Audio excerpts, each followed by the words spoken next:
सलाम नमस्ते सत श्री अकाल दोस्तों। भारत के प्रधानमंत्री श्री नरेंद्र मोदी का अमेरिकी दौरा आजकल चर्चा में है।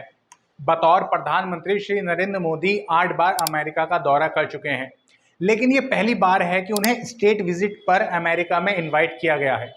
अब ये स्टेट विजिट क्या है, पहले इसको थोड़ा समझते हैं। अमेरिका की डिप्लोमेटिक परंपरा ये है कि जब भी वहां के राष्ट्रपति किसी देश के राष्ट्र अध्यक्ष या हेड ऑफ द गवर्नमेंट को अपने यहाँ ऑफिशियली इनवाइट करते हैं तो उस यात्रा को स्टेट विजिट कहा जाता है। किसी भी देश के हेड ऑफ द गवर्नमेंट का स्टेट विजिट पर अमेरिका जाना सबसे बड़ा दौरा माना जाता है।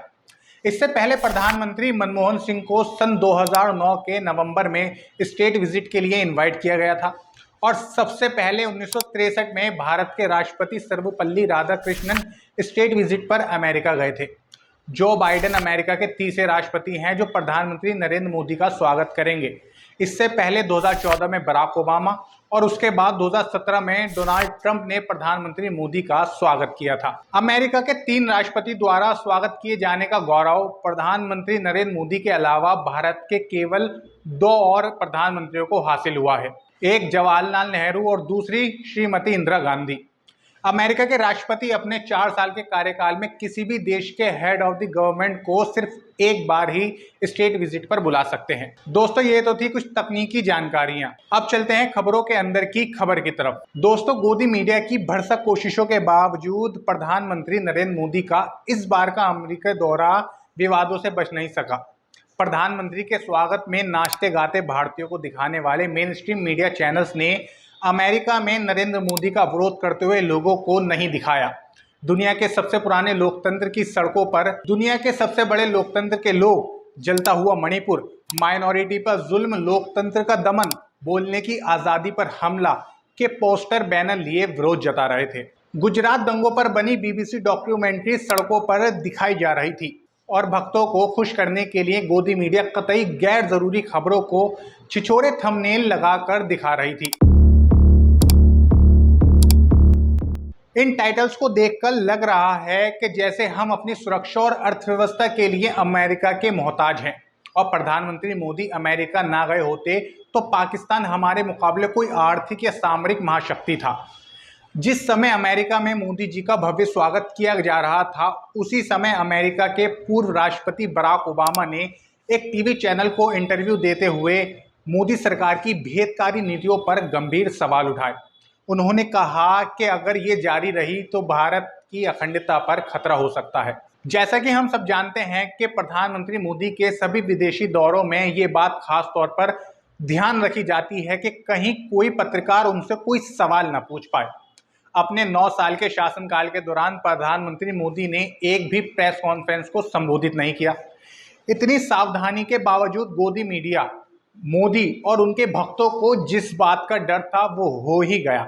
राष्ट्रपति जो बाइडेन के साथ प्रेस कॉन्फ्रेंस में एक पत्रकार ने उनसे सवाल पूछ ही लिया। प्रधानमंत्री, भारत लंबे समय से दुनिया के सबसे बड़े लोकतंत्र होने पर गर्व कर रहा है, लेकिन कई मानव अधिकार समूहों का कहना है कि आपकी सरकार ने धार्मिक अल्पसंख्यकों के साथ भेदभाव किया है। आलोचकों को चुप कराया गया है। आप यहाँ व्हाइट हाउस में हैं, जहाँ विश्व के कई नेताओं ने लोकतंत्र की रक्षा को लेकर अपनी प्रतिबद्धता दोहराई है। आप और आपकी सरकार मुसलमानों और अन्य अल्पसंख्यकों के हकों को बेहतर करने के और आजाद अभिव्यक्ति की रक्षा के लिए क्या कदम उठाने जा रही है। सवाल सुनते ही एंटायर पॉलिटिक्स डिग्री धारक महाभाषणबाज पीएम का चेहरा लटक गया।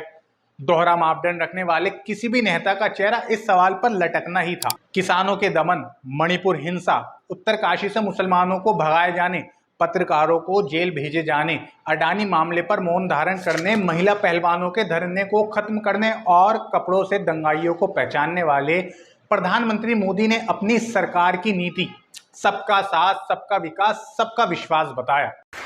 आवर विजन इज सबका साथ, सबका विकास, सबका विश्वास, सबका प्रयास। और हाथ के हाथ असम के भाजपाई मुख्यमंत्री हेमंत बिस्वा शर्मा, जो मुसलमानों से अपनी नफरत के लिए ही जाने जाते हैं, ने ओबामा के बारे में एक ट्वीट पर रीट्वीट किया। मोदी सरकार की सबका साथ, सबका विकास, सबका विश्वास नीति को खोलकर बयान कर दिया ताकि किसी को गलत फहमी की गुंजाइश न रहे। हुआ यूं कि वॉशिंगटन में ओबामा द्वारा मोदी पर लगाए गए गंभीर आरोपों का हवाला देते हुए वरिष्ठ पत्रकार रोहिणी सिंह ने ओबामा के बयान के हवाले से एक ट्वीट में हेमंत बिस्वा पर तंज करते हुए लिखा कि क्या अब आसाम पुलिस बराक ओबामा को गिरफ्तार करने वॉशिंगटन जाएगी। आपको याद होगा कि भाजपा या मोदी की आलोचना करने वालों को भावनाओं भड़काने की एफआईआर दर्ज करके आसाम पुलिस फौरन ही गिरफ्तार करने पहुंच जाती है। जैसे कि कांग्रेस के पवन खेड़ा को अरेस्ट करने दिल्ली एयरपोर्ट पहुंची थी और गुजरात से विधायक और दलित नेता जिग्नेश मेवानी को गुजरात से अरेस्ट कर गुवाहाटी लाई थी। इसके जवाब में हेमंत बिस्वा शर्मा ने लिखा कि ऐसे बहुत से हुसैन ओबामा इंडिया में भी हैं जिनसे निपटना उनकी पहली प्राथमिकता है। आपको बता दें कि बराक ओबामा का पूरा नाम बराक हुसैन ओबामा है। हेमंत बिस्वा शर्मा के इस बयान पर देश विदेश में खासा हंगामा खड़ा हो गया है। वॉशिंगटन पोस्ट ने भी इस बयान को छापा है। बहरहाल इस मामले में हम इतना जरूर कहना चाहेंगे कि जो दिल में है वही जुबान पर हो। ये हिम्मत मोदी जी को योगी, प्रज्ञा ठाकुर और हेमंत बिस्वा से लेनी चाहिए या दो मुंहेपन का हुनर इन लोगों को मोदी जी से सीखना चाहिए। बहरहाल ये तो सच है कि आसाम के मुख्यमंत्री हेमंत बिस्वा शर्मा को अपने मोदी जी दिल से कभी माफ नहीं कर पाएंगे। दोस्तों, वीडियो के आखिर में हम जानेंगे कि खुद को लोकतंत्र और मानव अधिकारों का सबसे बड़ा समर्थक कहने वाला अमेरिका अपने यहाँ मोदी सरकार की नीतियों के जबरदस्त विरोध के बावजूद भारत पर इतना मेहरबान क्यों है। तो सबसे पहले इसे साफ कर लें कि अमेरिका दूध का धुला कभी नहीं रहा। अपनी विदेश नीति में कामयाबी हासिल करने के लिए अमेरिका प्रशासन ने हमेशा ही मानव अधिकारों के हक में आवाज उठाने की अपनी नीति को छोड़ा है।